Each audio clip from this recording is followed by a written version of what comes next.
other shows we have for you to enjoy at myclassicradio.net. The Avengers was most certainly not a household name in South Africa prior to the radio series.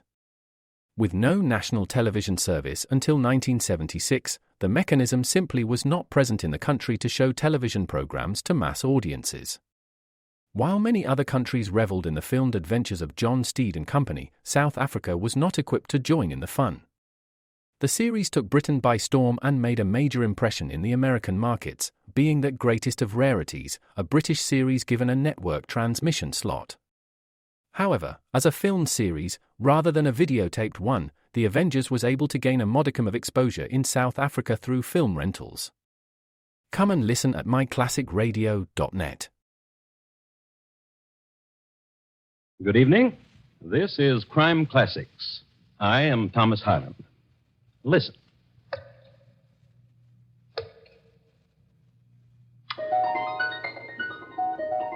The man in nondescript uniform dropping stones into that well is a mercenary soldier, more recently a deserter. He's testing the depth of the well, the only way he knows, since a length of rope is not immediately available, and more complicated machines are as yet undiscovered. This is the year 1778, and the deserter is named James Buchanan. Next to him is his friend, another deserter whose name is William Brooks. These men are in the employ of Mrs. Bathsheba Spooner of Brookfield, Massachusetts, whose well it is. Mrs. Spooner will pay these men immediately they deposit the body of her murdered husband, right down there. And tonight, my report to you on the crime of Bathsheba Spooner, the first woman to be tried for murder in the United States. Crime Classics, a new series of true crime stories taken from the records and newspapers of every land, from every time. Your host each week, Mr. Thomas Hyland, connoisseur of crime, student of violence, and teller of murders. Now, once again, Thomas Hyland.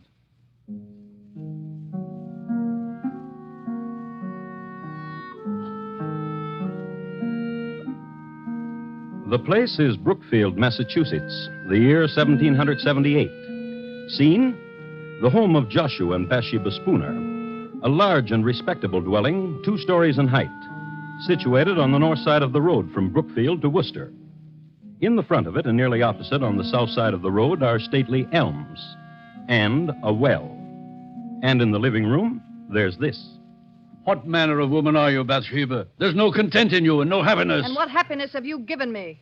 A life that dies quickly. Cooking and sewing. And from you, drunken sleep. And you've not answered me. You would like to see me dead, would you not? Listen to me, Joshua. When you returned this morning from Worcester, my heart sank in me. I'd hoped you wouldn't come back. That I would have an accident. That in some way I would be killed. Yes. That you would be free then. Yes. To walk the town. Newly widowed with a wandering eye. Yes. And you listen, shrew. I am your husband, and I'm your lover, and that's the way things are. Old man! Old man!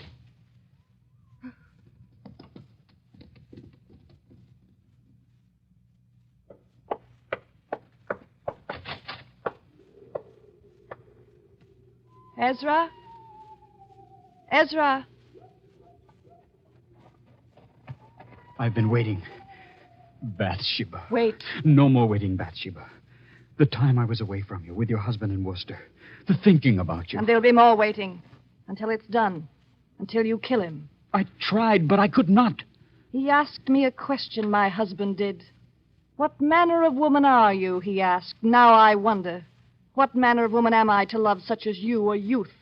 A boy who pretends to manhood. You without the courage to... The poison you gave me, there was no opportunity, Bathsheba. And a boy who lies. Opportunity. When it becomes nighttime, my husband becomes a drunkard. You know that. To empty the poison in the cup when you were with him, a simple thing like that you couldn't do. I swear it to you, Bathsheba. He'll die. When? Go to him now.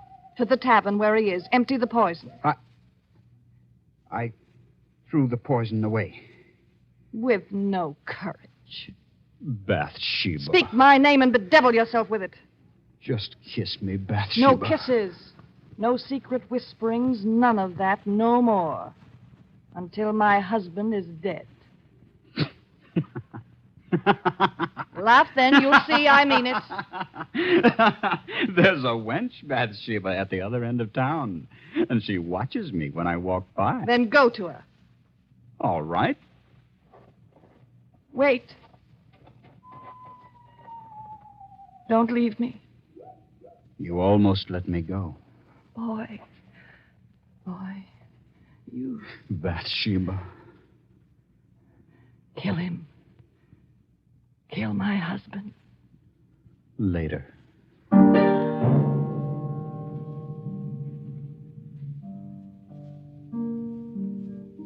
And that was Bathsheba Spooner. You've come to know her pretty well. You've seen her hating, you've seen her loving. There's more you should know. She was the sixth child of an illustrious man, General Ruggles. The general was a man of great wealth and lived in a style of unusual luxury for that day. He kept 30 horses and had a park of 20 acres for deer and a pack of hounds for the amusement of numerous visitors. He was a man intensely loyal to the British Crown and never hid his loyalties. And so, at the outbreak of the Revolutionary War, he was forced to give up his estate and to leave the country. His married life was also pretty bad, and he and his wife did not set a good example to his children in their conjugal relations. Bathsheba sprang from that kind of a household. Her loyalist background in time of war, and the very fact of the name she had, Bathsheba, were sufficient cause for the town in which she lived to view her with alarm. But keep this in mind. Bathsheba Spooner is going to murder her husband. How? Well, let's see how time and motive and circumstance conspire to get a man violently dead. The man, Joshua Spooner. Let's pick him up and see what he's doing. It's the same evening, and since it's after dark, he's drinking. And in Brookfield, there's only one public house in which to drink, Cooley's Tavern. And that's where he is. Oh, no, Doctor. Then what would you do? To trap General Burgoyne, very simple. Hand me your tankard, Dr. King. Now, and here, this spoon, the line of march of Burgoyne. And your tankard and mine, 2 sections of the troops of General Washington. Now watch.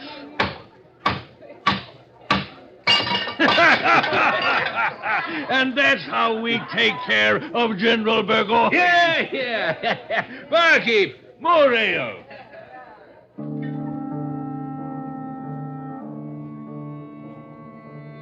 Joshua Spooner talks of strategies and drinks his ale. But mark this. Near the bar, another table. 2 men in nondescript uniforms, deserters from the army of General Burgoyne. Their names, James Buchanan and William Brooks. They've made known the fact that they've deserted the enemy, so their drinks are on the house and the appreciative customers. They're having a fine time. Drink your ale, Will. Make me a toast and I'll drink with you. And a toast you shall get. Burgoyne is a scurvy... Louder, Will, louder, else we'll pay for our own ale. Aye. A toast. Aye, I'll give you a toast to that scurvy, plump-bellied Burgoyne. May he rot in the wilderness. That is, if he don't drown coming across the St. Lawrence.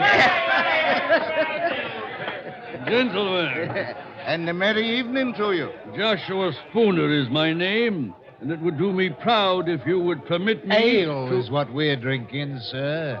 Ale for the Patriot! And patriots we are, indeed, to goodness. Oh, yes. We joined General Washington, sir, and his colonials. You should know that. And from here, we go to Worcester, where a column of Washington's hearties ale. To you, sir, and thanks to you. My pleasure.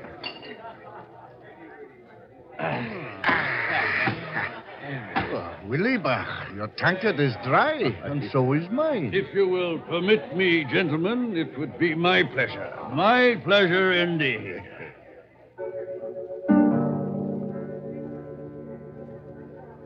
It would be Mr. Spooner's pleasure indeed to buy the lads more ale, as was the custom. True, it was 1778, but the etiquette was the same. Nothing too good for our boys. And the deserters in Cooley's bar were off to join our boys. As a matter of fact, it was Mr. Spooner's pleasure to direct James Buchanan and William Brooks to Worcester to become soldiers in Washington's army. It just happened that one of the landmarks that Mr. Spooner gave the lads went something like this. Now, mark you. A file of elms and a well. And across the road from it, my house. When you pass there, you'll be leaving Brookfield, and you will know you're on your way. We'll have another ale before you leave. You're a gentleman if I ever met one. Oh, a true one, James, my lad. A real gent.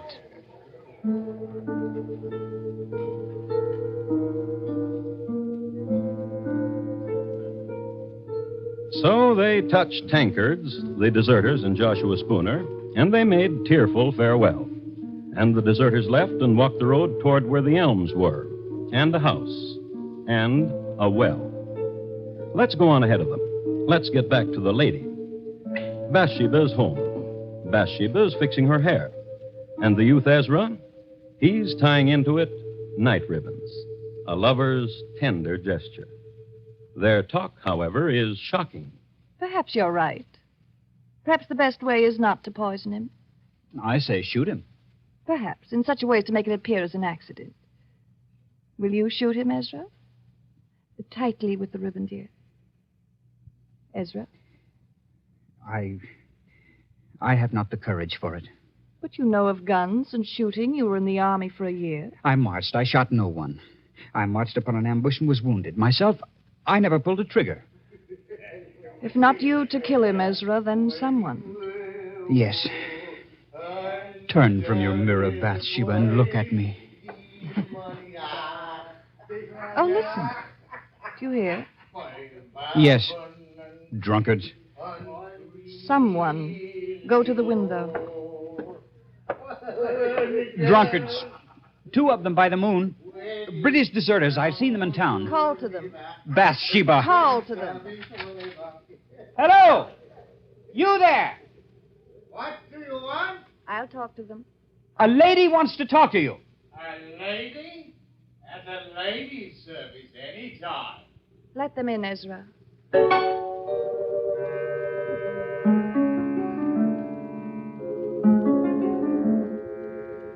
The Bathsheba Spooner who greeted the deserters must have been quite a sight.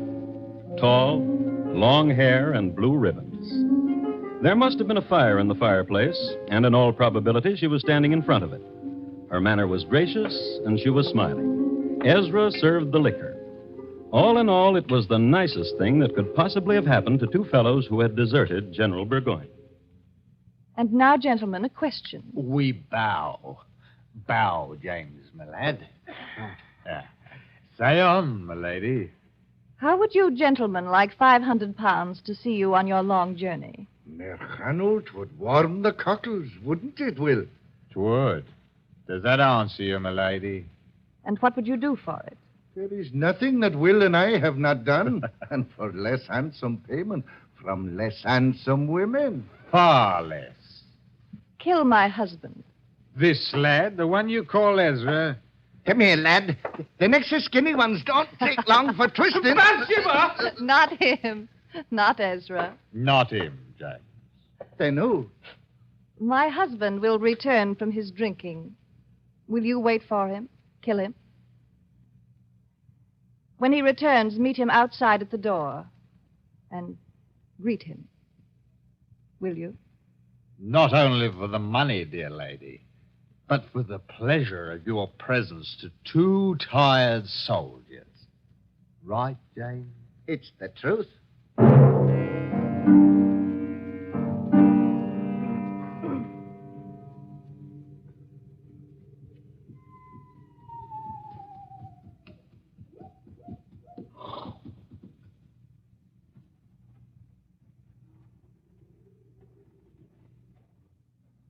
You be the master of this house. Huh?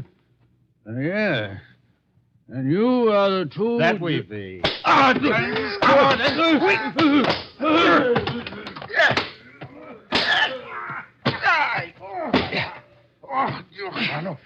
This one was a struggler, eh, Will? Get the woman. The one she calls Ezra. Aye.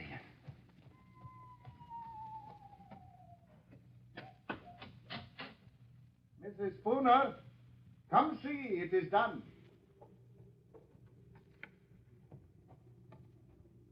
And a tidy job, if I say so myself, Mrs. Spooner. And now he's dead. What will you do with him? There's a well across the road. Aye. Give us a hand, James. And you, Ezra. There. I'll walk with you.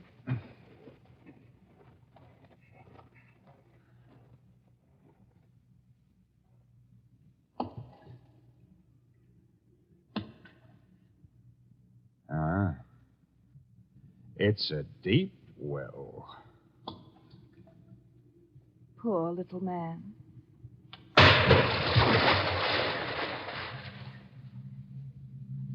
And that's how Joshua Spooner died. And that's how Bathsheba Spooner killed him.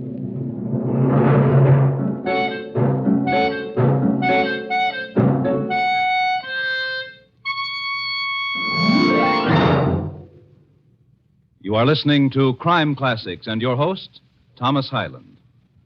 Later this evening, the Lux Summer Theater stars Fred McMurray in a full-hour adaptation of the romantic mystery comedy The Lady and the Tumblers, an odd triangle composed of a beautiful girl, a suitcase full of explosive letters, and a murdered man will make The Lady and the Tumblers' most unusual dramatic fare. Listen to it on most of these same stations later this evening when CBS Radio presents the Lux Summer Theater. And now, once again, Thomas Hyland and the second act of Crime Classics and his report to you on the crime of Bathsheba Spooner.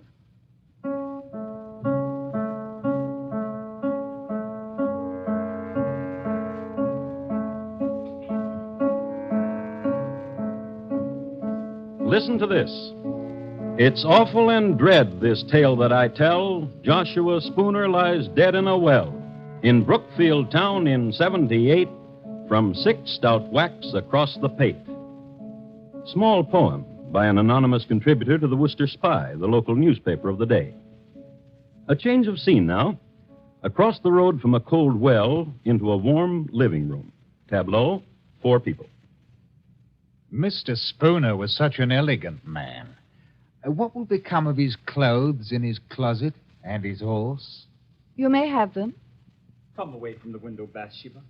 Here, to me, close. The stars are dancing. You're shivering. Are you cold? No. Will is very weary, Widow Spooner. We'll not go on to Worcester tonight. Then wait till morning. You can make a place for yourselves in the barn. But the money we'll have now, and the clothes and the horse. Yes, all of it. Ezra, Yes. in the morning you will go to Cooley's Tavern. Inquire of Joshua. Tell them he's not been home. Tell them I'm frantic for his welfare. Yes. Good night, gentlemen. A very good night.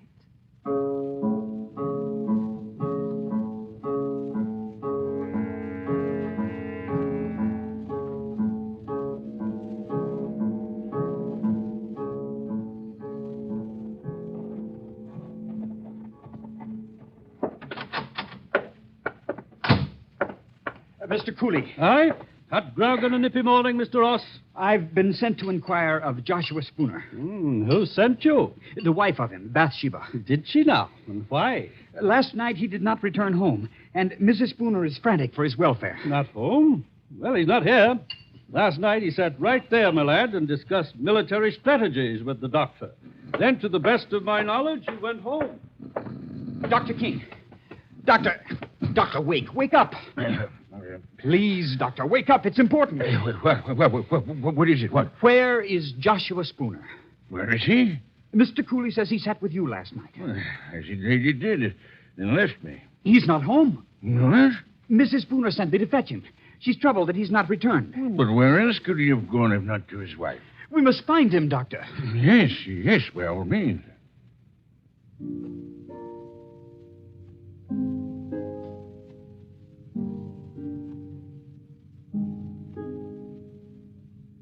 Ezra did that very well, with the precise shading of alarm in his voice, the concern. A man on an errand for a troubled lady. Everybody was impressed. Mr. Cooley closed his bar. Dr. King appealed to the neighborliness of the other customers, and everybody went looking for Joshua Spooner. Immediately, they called on Mrs. Spooner, whom they found in the greatest apparent distress. Upon an examination of the premises, in the neighborhood of the doorstep, they observed the tracks of several persons on the snow. And on further search, they found Mr. Spooner. You know where. In the well. So far, only horror and suspicions. But now, let's pick up Willie and James. They haven't left Brookfield. Stupid of them, isn't it? But then you've got to examine it from their point of view. Why become soldiers in Washington's army, especially in the winter, and suffer the privations of the military, when they could be warm and rich as a civilian? So, imagine it. Two tatterdemalion deserters, suddenly elegant, in Mr. Spooner's clothes, which were somewhat tight-fitting. But elegance and tight-fitting are somehow akin. Now, there lived in Brookfield a certain wench whose name is lost in history. This much is known about her. She had an eye for tight elegance. This much is known about her, too, that she went riding with Willie and James on their newly acquired horse. I'll help you down. Now, James. No. Give us a bus, dearie. That's a dearie. Will, Aye. how is it we're riding Mr. Spooner's horse? Why, dearie, we don't know a Mr. Spooner. Aren't these Mr. Spooner's silver buckles? No. Aren't you wearing his clothes? These are our clothes, dearie. Come, let's ride some more. It brings the pink to your pretty cheeks.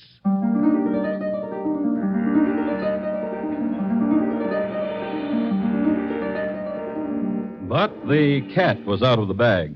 The girl told her mother, and her mother her father. And it so happened that her father was at that moment on his way to look for the murderers of Joshua Spooner. So the father told some neighbors, and they located James and Willie, brought them all together. The two deserters, Ezra and Bathsheba. And this is what happened.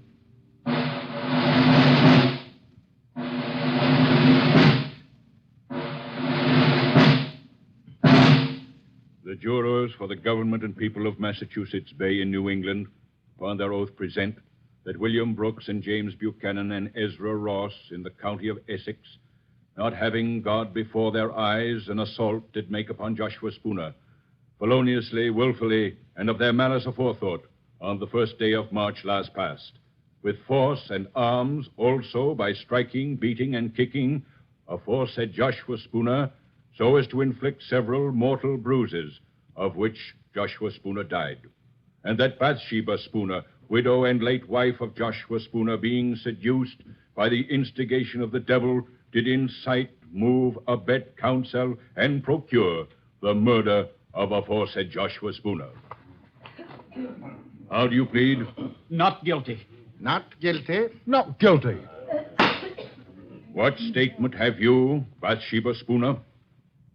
I am the wife of the deceased. If what you accuse me of be true, what end could the death of my husband serve? Were there any reasons, persuading, hopes, inviting, or advantages arising from the death of my husband? By depriving myself of husband, I would subject myself to the burdens of a widow. If I hated my husband, as such has been said, could I not have separated from him, gone to my father or to my brothers? What foolishness is this to say I've loved Ezra Ross, when one of my station might have any gallant I please? Gentlemen, if I be guilty, I was not of sound mind.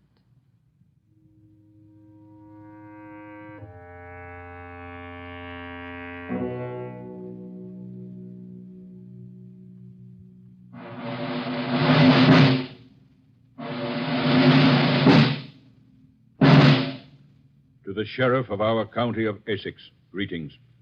We command you that on Thursday, the 4th day of June next, between the hours of 12 and 4 of the clock in the afternoon, you cause William Brooks, James Buchanan, Ezra Ross, and Bathsheba Spooner to be conveyed from our jail, where they are now in your custody, to the usual place of execution, and there to be hanged by the neck until their bodies be dead.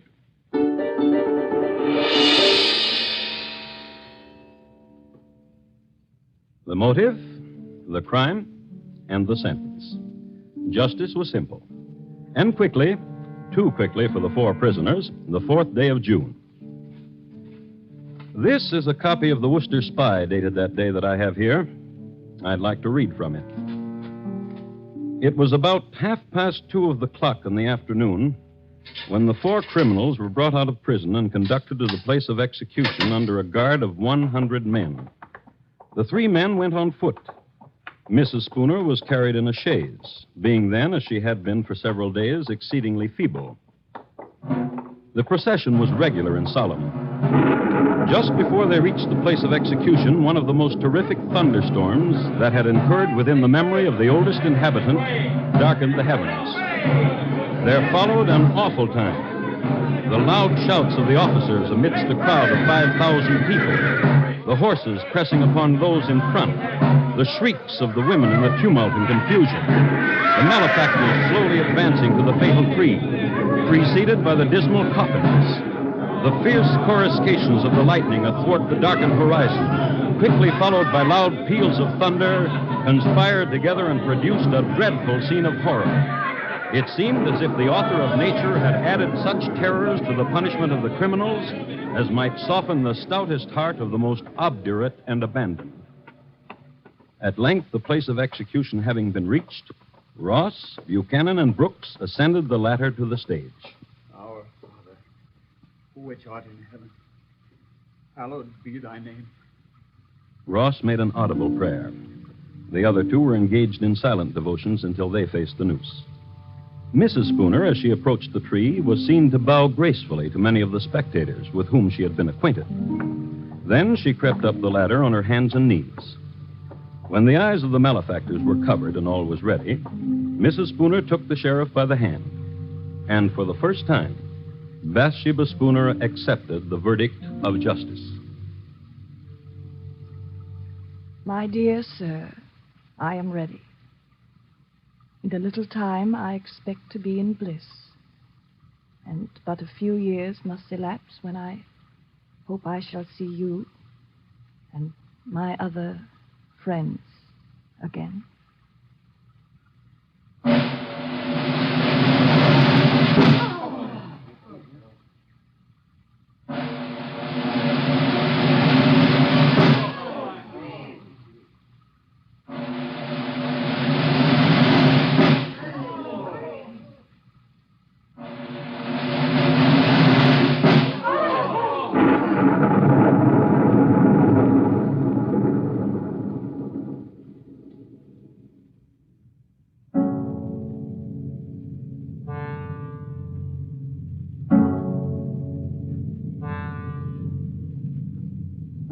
And that's the way the newspaper recorded it. This has been my report of the crime of Bathsheba Spooner, the first woman tried and executed for murder in the United States.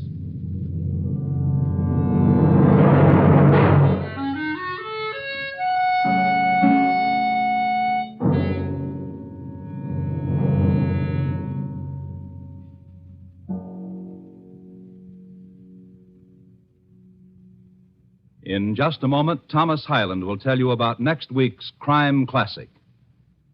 The National Blood Program has been made part of the Department of Defense. That's how vital a continuing growing stockpile is against emergencies of war or peace. In the warm weather months, donations fall off. In the first week of June alone, donations dropped 20%. This must be offset immediately.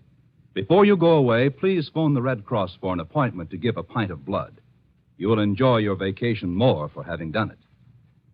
And here again is Thomas Hyland. Next week, we'll be with you at the same time, although geography and year will change. The place? Pimlico, England. The year, 1879. My report? On the shockingly peaceful passing of Thomas Edwin Bartlett, greengrocer. Thank you. Good night. Bathsheba Spooner, tonight's crime classic, was adapted from the original court reports and newspaper accounts by Morton Fine and David Friedkin. The music was composed and conducted by Bernard Herrmann, and the program was produced and directed by Elliott Lewis. Thomas Hyland is portrayed on radio by Lou Merrill. Bathsheba Spooner was played by Mary Jane Croft. The cast included Herb Butterfield, Sam Edwards, William Johnstone, Georgia Ellis, Tudor Owen, and Ben Wright. Bob Lamont speaking. Stay tuned now for Gary Moore with Arthur Godfrey's Talent Scouts, which follows immediately over most of these same stations.